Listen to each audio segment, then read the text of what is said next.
अस्सलाम वालेकुम दोस्तों, आज हम जिस स्टोरी को हाईलाइट करने जा रहे हैं वो कहानी जुड़ी है 47 बेगुनाह अफराद की नागहानी मौत के साथ।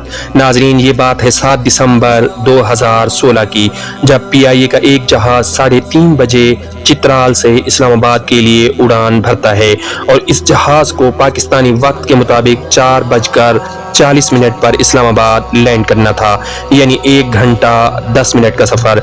दोस्तों, इस जहाज में टोटल 47 लोग सवार थे, जिनमें 42 मुसाफिर और 5 लोग जहाज के अमले में मौजूद थे।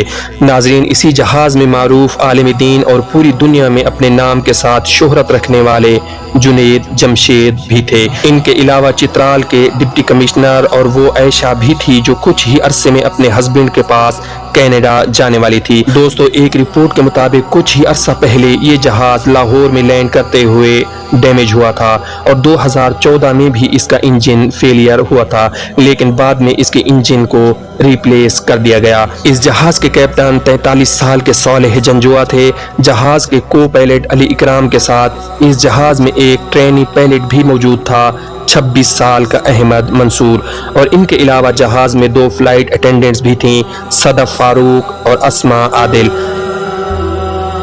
दोस्तों, ये जहाज चित्राल से 3:38 पर फ्लाई कर गया। उस वक्त मौसम भी ठीक था, लेकिन जहाज में बैठे 47 लोग कहाँ जानते थे कि ये उनकी जिंदगी का आखिरी सफर होगा।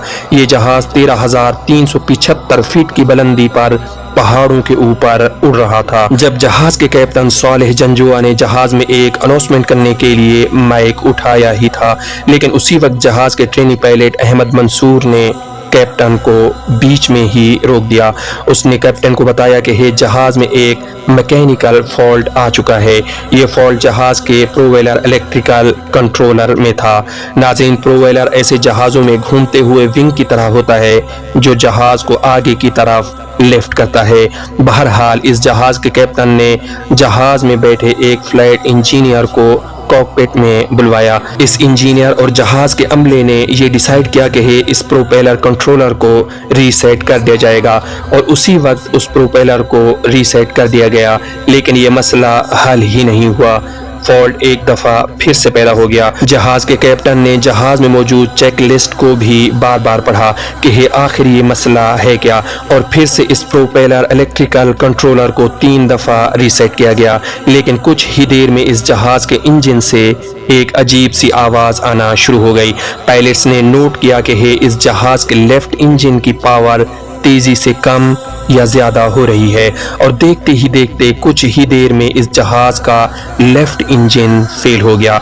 अजीब बात ये थी कि ये जहाज लेफ्ट साइड की तरफ झुक रहा था। पायलट्स पूरी कोशिश कर रहे थे कि किसी तरह जहाज को स्टेबल किया जा सके, लेकिन ये जहाज लेफ्ट साइड की तरफ मूव किए जा रहा था।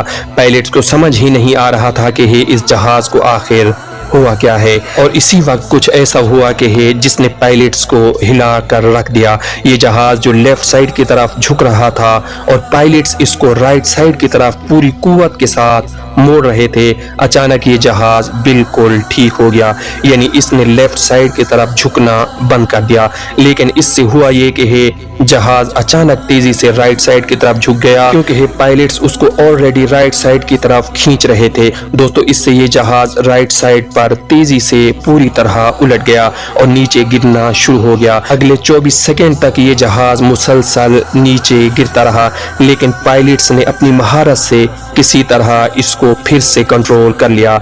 नाजरीन, आप ये सोचें कि उस वक्त जहाज में बैठे लोगों का क्या हाल होगा जब जहाज उल्टा होते हुए नीचे जा रहा होगा। उस वक्त पायलट्स की आवाजें भी लड़खड़ा रही थी। उनको अंदाजा हो चुका था कि अब जहाज क्रैश होने वाला है।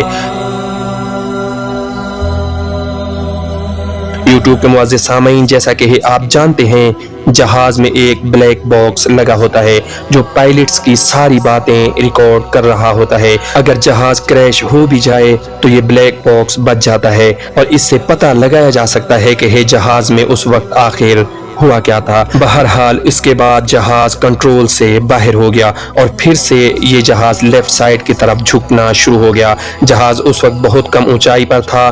جہاز کے پائلٹس جہاز کو ابھی بھی کنٹرول کرنے کی کوشش کر رہے تھے، لیکن اب یہ جہاز پہاڑوں کے بالکل قریب پہنچ چکا تھا اور اس جہاز کے ریڈار سسٹم میں سے بار بار وارننگ آ رہی تھی کہ یہ جہاز کو اوپر کی طرف لے جائیں۔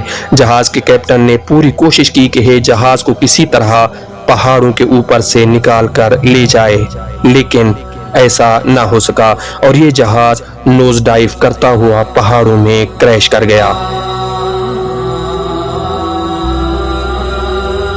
ناظرین، یہ جہاز حویلیاں کے قریب کریش ہوا تھا۔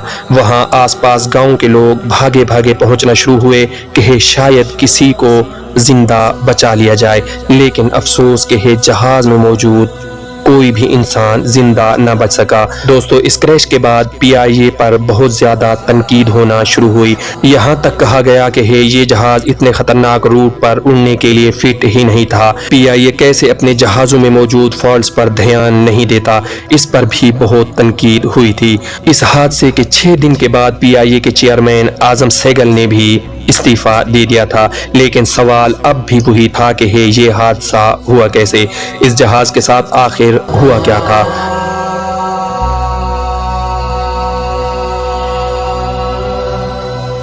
دوستو، اس حادثے کے بعد بلیک باکس کو فرانس بھیجوا دیا گیا تاکہ اس کے اندر ریکارڈنگ کا پتہ لگایا جا سکے، لیکن برعکس اس کے PIA کی طرف سے کہا گیا کہ اس جہاز میں کوئی فالٹ موجود ہی نہ تھا۔ لیکن کیا واقعی میں ایسا ہی تھا؟ اس حادثے کی فائنل انویسٹیگیشن رپورٹ نومبر 2018 میں سامنے آئی اور رپورٹ نے سب کو چونکا کر رکھ دیا۔ اس سے پتہ یہ چلا کہ اس جہاز میں پہلے کم از کم 3 فالٹس موجود تھے، جس کی وجہ سے یہ حادثہ پیش آیا، جیسا کہ جہاز کے لیفٹ انجن کے ٹربائن بلیڈ میں ایک فریکچر آ چکا تھا۔ ناظرین، اس جہاز کے انجن کو بنانے والی کمپنی بریٹن وٹنی نے بتایا کہ دنیا بھر میں جہاں جہاں یہ جہاز تھے ان کے انجنز کے بلیڈز میں یہ ایک مسئلہ تھا۔ اگر ان کا ٹربائن 10,000 گھنٹوں سے زیادہ چل جائے تو ان کے انجنز کے بلیڈز میں فریکچر ہو جائے گا اور ان بلیڈز کو فوراً چینج کرنا ہوگا۔ اس کمپنی نے یہ سب 2007 میں ہی PIA کو بتا دیا تھا۔ 2015 میں اس کمپنی نے دنیا بھر میں ان جہازوں کے مالکان کو ای میل کر کے ان بلیڈز کو چینج کرنے کا بھی کہا تھا، لیکن PIA نے ان کی بات نہیں مانی۔ اس جہاز کے بلیڈز 10,000 گھنٹوں سے زیادہ استعمال ہو چکے تھے، لیکن PIA نے پھر بھی ان بلیڈز کو چینج نہیں کیا تھا۔ پیارے دوستو، PIA نے اس جہاز کی مینٹیننس پر دھیان ہی نہیں دیا اور اس لیے اس کے ٹربائن بلیڈ میں فریکچر ہوا اور جہاز کا لیفٹ انجن فیل کر گیا۔ رپورٹ میں یہ بھی کہا گیا کہ اس جہاز میں لگے بیرنگز بھی بہت ہی خستہ حالت میں موجود تھے۔ اس جہاز کے لیفٹ انجن کی اوور سپیڈ گورنر میں بھی فریکچر تھا۔ اوورآل اس جہاز کے مینٹیننس میں بہت زیادہ ہی مسئلے تھے جو کریش ہونے کی سب سے بڑی وجہ بنی تھی۔ ناظرین، وہ 47 لوگ اب لوٹ کر نہیں آئیں گے، ان کی فیملیز ساری زندگی ان کی کمی کو محسوس کریں گی۔ پیارے دوستو، جنید جمشید کو کون نہیں جانتا؟ یہ ڈپٹی کمشنر چترال اسامہ احمد تھے اور ساتھ اس جہاز میں وہ عائشہ بھی تھی جو جلد اپنے شوہر کے پاس کینیڈا جانے والی تھی۔ ان میں احترام الحق کراچی یونیورسٹیز کے گریجویٹ، چترال کے ایک سکول ٹیچر فرحاد عزیز، جن کی بیٹی طیبہ عزیز بھی اس حادثے میں وفات پا گئی تھی۔ ناظرین، یہ ایک پوری لسٹ ہے ان لوگوں کی جو کسی اور کی غلطی کی وجہ سے آج اپنوں کے درمیان موجود نہیں ہیں، لیکن اب غور طلب بات یہ ہے کہ ہم ان حادثوں سے کیا کچھ سیکھ پائے۔ یہ سوال میں آپ کے لیے چھوڑ جاتا ہوں اور امید کرتا ہوں کہ ان باکس میں آپ اپنے قیمتی تاثرات ضرور لکھ بھیجیں گے۔